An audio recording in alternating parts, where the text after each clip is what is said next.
USA မှာရှိတဲ့ Labor ရုပ်ထုကိုသိကြမှာပါ။ဒါပေမဲ့ဘယ်ကနေဘယ်လိုရောက်လာလဲဆိုတာရောသိကြလားဗျ။ Labor ရုပ်ထုကိုပြင်သစ်နိုင်ငံကအမေရိကန်နိုင်ငံကိုကျွတ်စနစ်ပြောက်သွားတဲ့အတွက်ကွန်ပျူတာအနေနဲ့1886ခုနှစ်မှာပေးခဲ့တာပါ။ရုပ်ထုရဲ့ဒီဇိုင်နာကပြင်သစ်လူမျိုးဖြစ်တဲ့ Frederic Bertholdi ဖြစ်ပါတယ်။သူကရုပ်ထုထားဖို့နေရာတောင်ရွေးခဲ့ပါသေးတယ်။ရုပ်ထုရဲ့အတွင်းပိုင်းဒီဇိုင်းကိုဆွဲခဲ့သူကတော့တခြားလူမဟုတ်ဘဲ Eiffel Tower ကိုစောက်ခဲ့တဲ့ Gustave Eiffel ပဲဖြစ်ပါတယ်။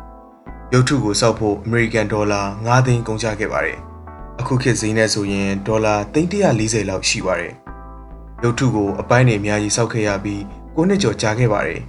။ပြီးတော့အပိုင်းပေါင်း350ကိုပြန်ဖြုတ်ပြီးသင်္ဘောပေါ်တင်ပြီးအမေရိကန်နယူးယောက်မြို့ရဲ့စိတ်ကမ်းကိုပို့ခဲ့တာပါ။ရုပ်ထုကိုတက်ဆင်တဲ့အချိန်ကိုပဲ4လကြာခဲ့ပါတယ်။ရုပ်ထုရဲ့အလေးချိန်က225တန်ရှိပြီးအောက်ကဆင်အပါဝင်အမြင့်63မီတာရှိပါတယ်။အဲ့ချိန်တုန်းကနယူးယောက်မှာအမြင့်ဆုံးအရာလို့ပြောလို့ရပါတယ်။ရုပ်ထုရဲ့အပြင်ပိုင်းကကြီးနဲ့လှုပ်ထားတာကိုသိကြလားဗျ။အရင်က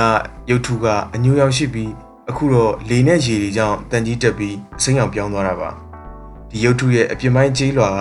အရန်ပါလွှာပြီးအကျွေးစီနှစ်ပြားစာလောက်ပဲရှိပါတယ်။လေဘာဒီရုပ်ထုကိုရောမနတ်ဖျားတစ်ပါးဖြစ်တဲ့ Libertas ကိုမြင်ညမ်းပြီးစောက်ထားတာပါ။ရုပ်ထုထားတဲ့ကျုံပေါ်မှာစိတ်ဝင်စားစရာကောင်းတဲ့အရာတွေရှိပါတယ်။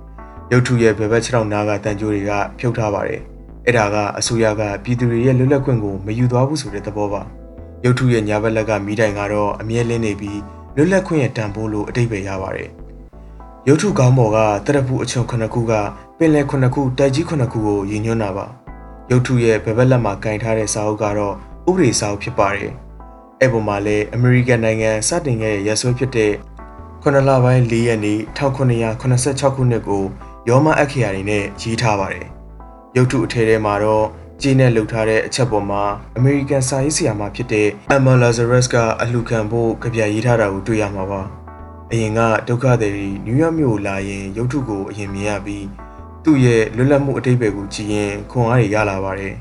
။ရုပ်ထုကကမ္ဘာအမွေနဲ့စီးရင်ထဲမှာလည်းတစ်ခုအပါဝင်ဖြစ်ပါတယ်။နှစ်130ကြာပြီးတာတောင်အမေရိကန်နဲ့ပြင်သစ်တို့ရဲ့ခင်မှုတက်တန်းကိုပြတဲ့လေဘာဒီရုပ်ထုကကျုံပေါ်မှာရာသီဥတုတန်မိုးတန်လေတံတွေကိုကြံ့ကြံ့ခံပြီးရှိနေပါတော့တယ်။ရုပ်ထုကိုလာကြည့်ရခီးသွားတွေကတစ်နှစ်ကို45သိန်းလောက်လာကြည့်ကြပါတယ်။ဒီလိုဗီဒီယိုမျိုးလေးကြာရင် Lanafine Channel ကို Like and Subscribe ပြီးလုပ်ဝပေးကြပါဦး။သိချင်တာရှိရင်လည်း comment မှာမှန်ဝပေးလို့ရပါတယ်။ကျေးဇူးအများကြီးတင်ပါတယ်။